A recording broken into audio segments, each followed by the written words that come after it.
Hi everyone, back with another stream for today. I know a lot of you have had some questions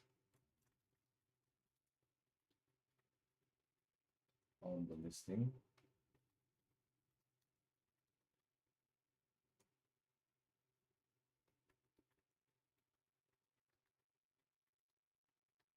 Can you guys hear me okay?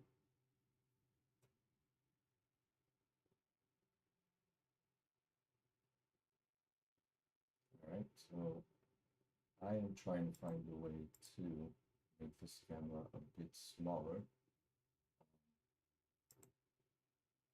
And it also seems like chat is disabled, which it shouldn't be. So let me just try to figure out how to reduce the size of the screen.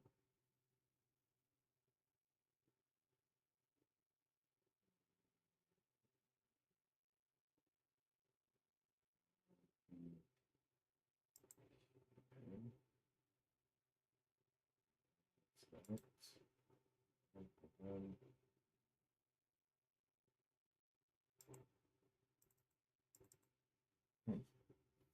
Doesn't seem to be a way for me to change the properties of the screen. So let me just try to see if I can do it. Sorry, everyone. Trying to see if the chat is enabled the chat. Seems like it's not. Let me just see what is going on.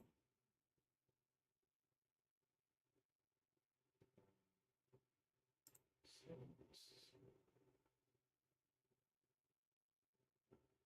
would ask, but obviously since it's not working, I can't ask anyone.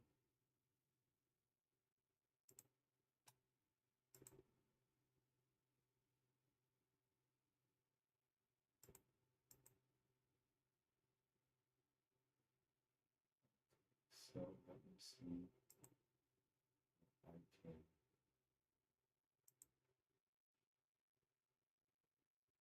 chats.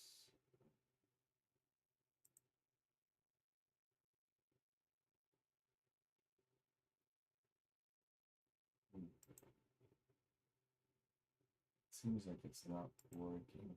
Now,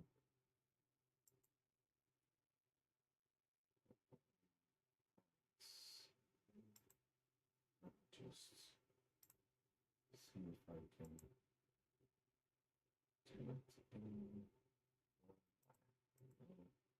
There's a live stream button. Let's see if we can chat.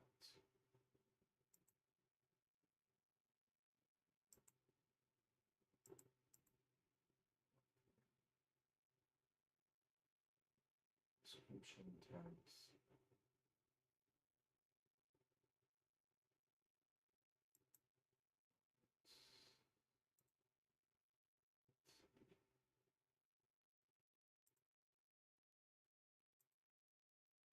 So up.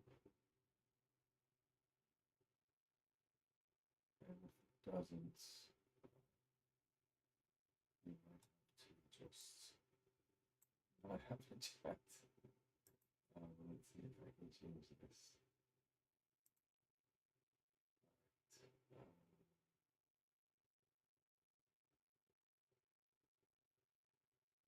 All right, so no chat, but I did want to share with you guys. I know that one of the things that has been the focus of the questions revolves around um, the listing of the token, of course. I know that everybody is very interested and wants to know what's going on.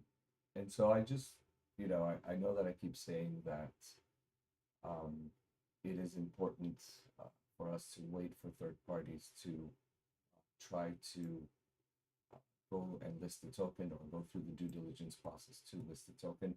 And I think that may be um, one of the things that might not be clear to everyone is how the process works, how the listing process works. And so I think that everybody still has that mentality maybe of the ICOs of 2017, 2018, where everybody could just kind of create a white paper, have some technical documentation, and then just list their tokens, right? And those days are long gone. Fortunately, that's not the case anymore. Particularly with obviously respected exchanges, which is where we want to list. We're looking to list in tier one and a couple of tier two exchanges. We really wanted to make sure that the listing was in line with the credibility that we've built within DeepSafe. And we wanted to make sure that everybody knows that we've been through a very rigorous due diligence process. We've had some of these companies not only look through our tech stack, but also look at the projections that we're making in terms of growth, in terms of addressable markets, in terms of the growth of AI and how it relates to blockchain, and of course the solutions that we provide that are, let's say, intra blockchain, right? That helps cross-chain operations. Inter blockchain. So cross-chain operations that need to make sure that there's security when it comes to verification. So let me tell you a little bit about the process of listing a token nowadays. I won't go into too much detail of any particular, let's say, centralized exchange, but I'll give you an idea of how it works. Having my afternoon coffee back in Australia now. So the first part is the initial application and review. Now, as you can imagine, these teams from reputable markets receive a lot of applications, right? They have a lot of people submitting their ideas for listing a token. And this first step, of course, requires not only preparing very detailed documents and making sure that all of the information that you're providing is accurate, but also making sure that you stand out in terms of your team, your technology, a very well thought out roadmap, and how things are going to happen, right? So then we go into a little bit of the technical security assessment. So they'll do smart contract audits. They'll look at, third-party audits from reputable firms is part of the mandatory requirement. So these audits will verify code security, functionality, identify potential vulnerabilities that could be exploited or hacked. And the audit process takes, anywhere from a couple of weeks to several months, depending on the code base and complexity. As you can imagine, being pioneers in what we do, our code is unique, and so it is something that requires not only some time, but also people with the technical knowledge to be able to review the security infrastructure. The third stage involves the regulatory and compliance verification. As you can imagine, things like KYC, which you hear a lot, which stands for Know Your Client, and AML, which stands for Anti-Money Laundering, are processes that are taken very, very seriously. The reason for this is that when we started with Bitcoin and even cryptocurrencies in general, I'm sure that a lot of you remember that it was known as the currency for, arms dealers or drug dealers or people looking to go into the deep web and transact with things that were, let's say, not very ethical, morally, or legally accepted. And so they were using Bitcoin as a form of payment because of the anonymity. Now, of course, things have changed, and we have a lot more tools to trace the origin of cryptocurrencies as well as their destination, right? So This is something that is absolutely required. So, like I said, KYC is know your customer, and anti-money laundering is AML.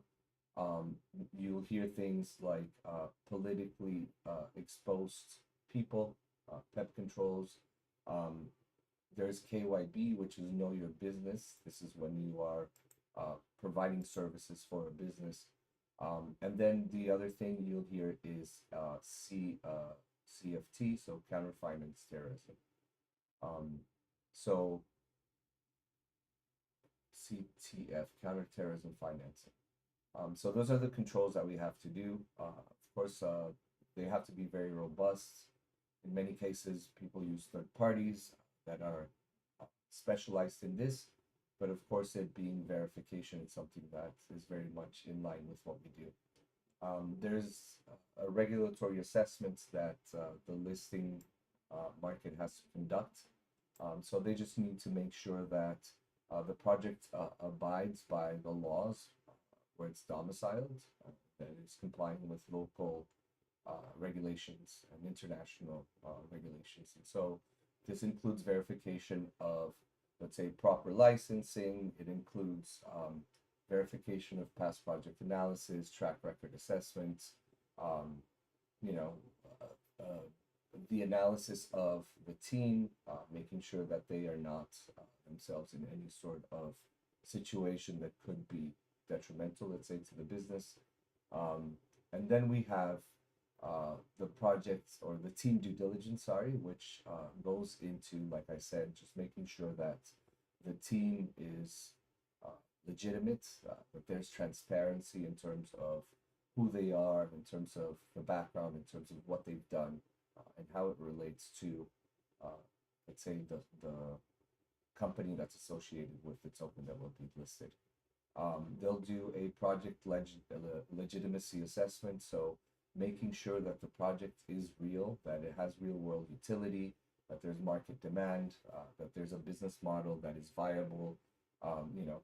They will assess community engagement, social media presence, uh, evidence of growth. So anything that has to do with, let's say, measurable growth of the community and measurable, let's say, results of the business itself that is behind the token.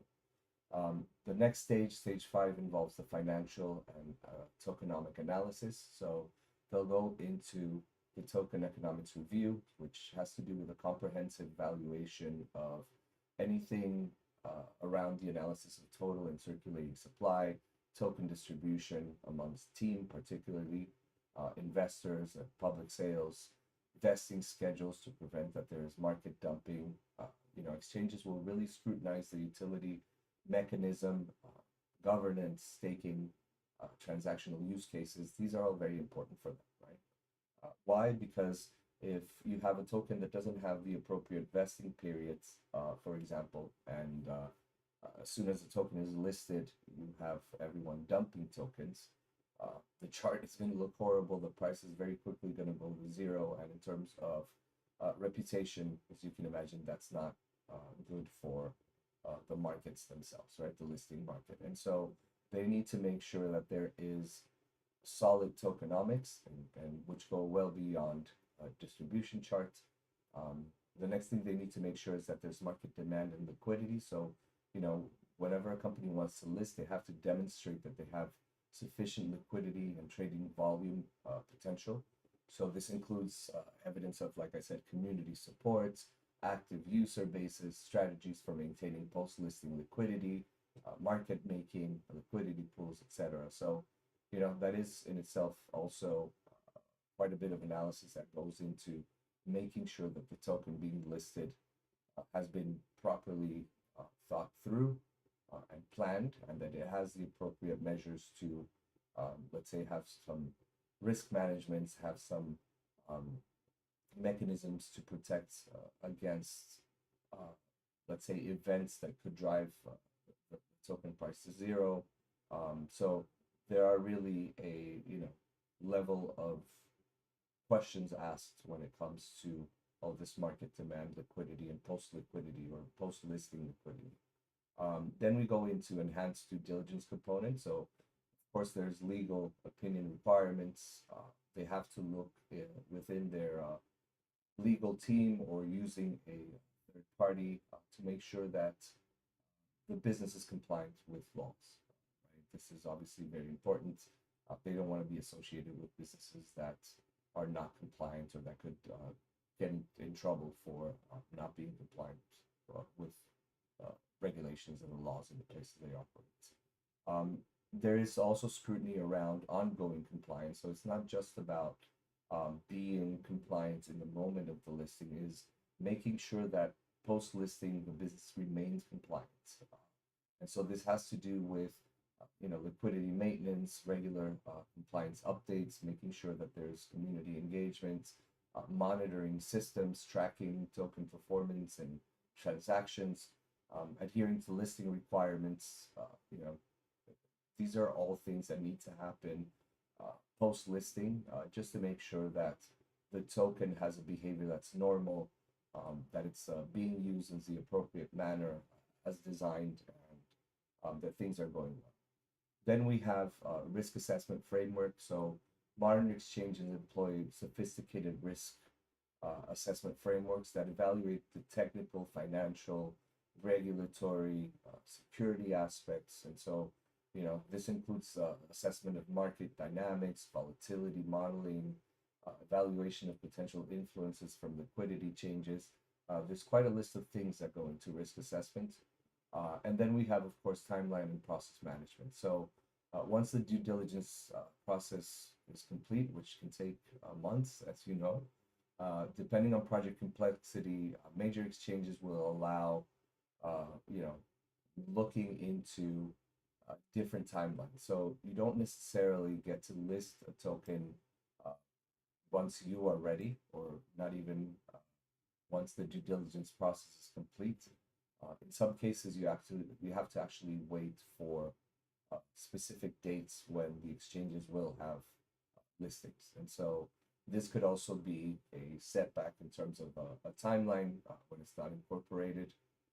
That you have to consider if the exchange has any, let's say, batch processing or listing processing that has to do with the emission of tokens at the same time as other projects, or there is some sort of obviously period and window of which they have to prepare certain things, and so you don't always get to dictate your timeline, unfortunately. So that's a bit of what's going on with the delay in terms of the token generation event. There is something very exciting happening with OKX Wallet, so I would urge you all to go and check out our social media channels, the official page, DeepSafe.network, just to see what's going on. Make sure you participate. We are getting closer to that listing. I know it feels like this is taking forever. I can definitely relate.